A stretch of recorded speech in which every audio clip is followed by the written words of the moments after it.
বন্ধুরা, একটি সুন্দরী মেয়ে যার বয়স প্রায় ২২ বছর তার ভাইয়ের জন্মদিনের জন্য পোশাক কিনতে বাজারে যায়। বাজারে পৌঁছানোর পর সে একটি দোকানে যায় এবং তার ভাইয়ের জন্য পোশাক কিনতে শুরু করে। সে তার ভাইয়ের জন্য পোশাক কিনে, কিন্তু মেয়েটিকেও পোশাক কিনতে হয়।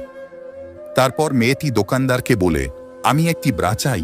সেই সময় সেই দোকানে ৬০ বছর বয়সী একজন লোক কাপড় বিক্রি করছিল এবং সেই মেয়েটি এবং একজন মহিলাও সেখানে ছিলেন।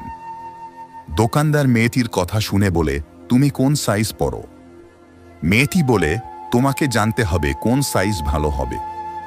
বৃদ্ধ লোকটি মেয়েটির দিকে খুব মনোযোগ সহকারে তাকাচ্ছে। ঠিক তখনই একজন মহিলা কিনতে এসেছিলেন। তিনি বলেন, আগে আমার কাজ করো, তারপর মেয়েটি যা চাইছে তা দাও। দোকানদার দ্রুত সেই মহিলাকে কাপড় দিয়ে দেয় এবং সেই মহিলা দোকান থেকে চলে যায়। মেয়েটি বলে, তাড়াতাড়ি করো, আমার অন্য কিছু কাজ আছে। বৃদ্ধ দোকানদার বলে, আরে ম্যাডাম, আগে আমি তোমাকে ভালো করে দেখব, তাহলেই আমরা ঠিকমতো জানতে পারব। মেয়েটি বলে, আমাকে দেখার পর তুমি কি করবে? আমি যা চেয়েছিলাম তা তাড়াতাড়ি দাও।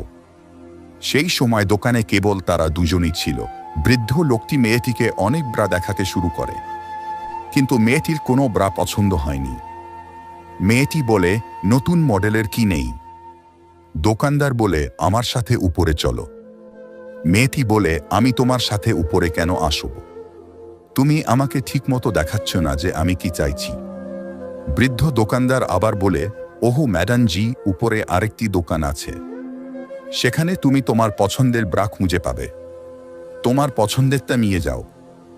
মেয়েটি দোকানদারের সাথে উপরের তলায় যায়। সেখানে অনেক কাপড় রাখা ছিল। মেয়েটি তার পছন্দের ব্রা খুঁজতে শুরু করে। কিছুক্ষণ পর মেয়েটি একটি পছন্দ করে। সে দোকানদারকে জিজ্ঞাসা করে, চেঞ্জিং রুম কোথায়? বৃদ্ধ লোকটি বলে, সামনে একটা ঘর আছে, তুমি সেখানে গিয়ে চেঞ্জ করতে পারো। মেয়েটি ঘরে গিয়ে চেঞ্জ করে ফিরে আসে। দোকানদার মেয়েটির দিকে তাকিয়ে বলে, তোমার এখন নিশ্চয়ই পছন্দ হয়েছে। মেয়েটি বলে, আমি সবগুলো চেষ্টা করে দেখেছি, কিন্তু কোনোটা ঠিকমতো ফিট করেনি। মেয়েটি আবার বলে, দোকানে এসে তোমার সময় নষ্ট করেছি। যদি আমি অন্য কোন দোকানে যেতাম তাহলে তাড়াতাড়ি পেয়ে যেতাম। তারপর বৃদ্ধ দোকানদার একটা বাক্স থেকে অনেকগুলো ব্রা থং বের করে বলে, এটা রুমে নিয়ে গিয়ে চেষ্টা করো। যদি তোমার এখনই পছন্দ না হয় তাহলে আমাকে বলো। মেয়েটি আবার রুমে যায়, তার পোশাক পরিবর্তন করে ফিরে আসে। মেয়েটি বলে, তুমি এত ভালো জিনিস কোথায় লুকিয়ে রেখেছিলে?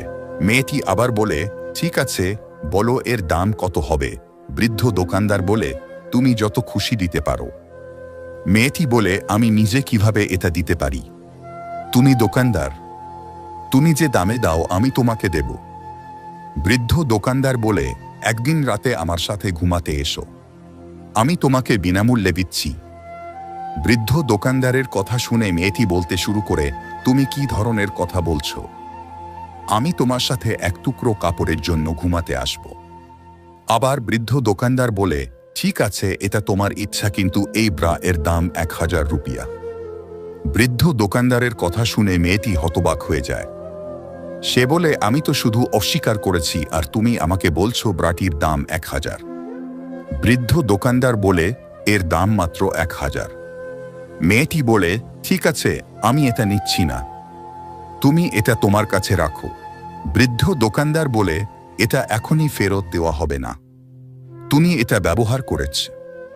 আমি কখনোই ব্যবহৃত পোশাক ফেরত নিই না।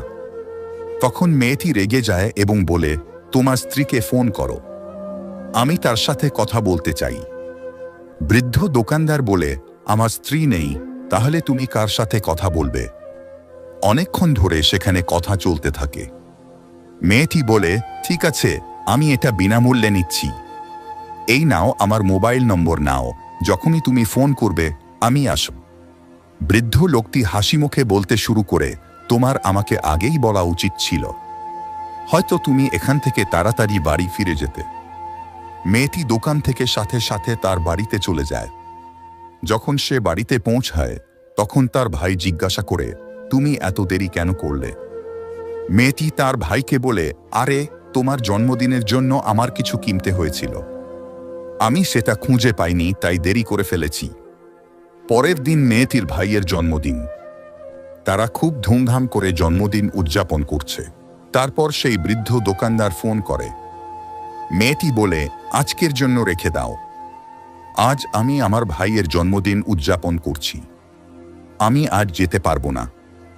বৃদ্ধ দোকানদার বলে, তুমি বলেছিলে যে তুমি যখনই ডাকবে আমি আসব, যে কোনো মূল্যে তোমার ভাইয়ের জন্মদিন রেখে আমার সাথে দেখা করতে এসো। মেয়েটি বলে, দেখো, আমি কেবল আজকের জন্যই অস্বীকৃতি জানাচ্ছি, যদি তুমি কাল বলো তাহলে আমি যেতে পারি, শুধু আজই যেতে পারবো না। অনেকক্ষণ কথা বলার পর বৃদ্ধ দোকানদার মেয়েটির কথায় রাজি হয়। সেদিন তারা খুব জাঁকজমকের সাথে জন্মদিন উদযাপন করে। সকালেই বৃদ্ধ দোকানদার ফোন করে। মেয়েটি একটি মেয়েকে তার সাথে দেখা করতে নিয়ে যায়। তারা দোকানে পৌঁছালে বৃদ্ধ লোকটি তাকে দেখে বলে, আমি তোমাকে একা আসতে বলেছিলাম, কিন্তু তুমি কাকে সাথে করে এনেছ? তারপর মেয়েটি বলে, আমি তাকে সাথে আনিনি, সে এখানে কাপড় কিনতে এসেছে। আবার মেয়েটি বলে, তুমি তাকে কাপড় দাও, আমি তোমার জন্য উপরে অপেক্ষা করব। এই বলে মেয়েটি উপরের তলায় চলে যায়। দোকানদার সেখানে আসা মেয়েটিকে জিজ্ঞাসা করে, ম্যাডাম, আপনি কি চান? মেয়েটি বলে, আমাকে একটা সুন্দর জিন্স দেখান। বৃদ্ধ দোকানদার মেয়েটিকে জিন্স দেখাতে শুরু করে, কিন্তু মেয়েটির কোনো জিন্স পছন্দ হয় না। তারপর মেয়েটি বলে, আমি জেনেছি যে আপনি উপরের তলায় ভালো পোশাক রাখেন। বৃদ্ধ দোকানদার বলে, যদি আপনার পছন্দ না হয় তাহলে ঠিক আছে, আমার সাথে উপরের তলায় চলো, আমি আপনাকে ভালো জিন্স দেখাব। তারপর মেয়েটি বলে, আপনি কেবল উপরের তলায় ভালো পোশাক কেন রাখেন? আপনি নিচেও রাখতে পারেন। বৃদ্ধ দোকানদার কিছু বলে না এবং দুজনেই উপরের তলায় চলে যায়। উপরের তলায় পৌঁছানোর পর দোকানদার মেয়েটিকে পোশাক দেখাতে শুরু করে। তারপর মেয়েটি বলে, আমার সাথে আসা মেয়েটি এখনই কোথায় গেল? বৃদ্ধ দোকানদার বলে, হয়তো সে ওয়াশরুমে চলে গেছে। তারা কিছু বুঝে ওঠার আগেই অনেক সময় কেটে গেছে। এখানে বৃদ্ধ লোকটির অন্য পরিকল্পনা ছিল, কিন্তু সেই মেয়েটির কারণে পরিকল্পনাটি নষ্ট হয়ে যাচ্ছিল। বৃদ্ধ লোকটি বলে, তাড়াতাড়ি করুন, আমার অন্য কিছু কাজ আছে। কিছুক্ষণের মধ্যেই মেয়েটি ঘর থেকে বেরিয়ে আসে। সেই সময় মেয়েটি এতটাই মাতাল ছিল যে সে ঠিকমতো হাঁটতে পারছিল না। সে বৃদ্ধের কাছে এসে বলে, তুমি অনেক সময় নিয়েছ, তাই আমি মদ্যপান করে সবকিছু শেষ করে ফেলেছি। বৃদ্ধ মেয়েটির দিকে তাকিয়ে থাকে। সে কিছু বলতে পারছে না। মেয়েটি নিচে নামতে শুরু করে। তারপর বৃদ্ধ দোকানদার বলে, আমি যা বলেছি তার কি হবে? মেয়েটি বলে, আমরা অন্য কোন দিন দেখাবো, আজ আমার শরীর খুব ফ্যাকাশে। তারপর বৃদ্ধ বলে, আমি তোমাকে এই কারণেই ডেকেছিলাম, আমি চেয়েছিলাম তুমি আমার স্ত্রী হও। এমন কথা শুনে মেয়েটির নেশা চলে যায়। সে বলে, আমি কিভাবে একজন বৃদ্ধকে বিয়ে করতে পারি? সেখানে থাকা মেয়েটি বলে, আজকের সময়ে বয়স দেখা যায় না। আবার দ্বিতীয় মেয়েটি বলে, তাহলে আমার বিয়ে করা উচিত। সেখানে তিনজনের মধ্যে অনেকক্ষণ ধরে কথোপকথন চলতে থাকে। আমার প্রিয় বন্ধুরা, যদি তোমাদের সকলের এই ভিডিওটি পছন্দ হয় তাহলে তোমরা আমাদের ইউটিউব চ্যানেলটি সাবস্ক্রাইব করতে পারো। আরেকটি আকর্ষণীয় ভিডিওতে দেখা হবে। ততক্ষণ পর্যন্ত তোমাদের সকলকে বিদায়।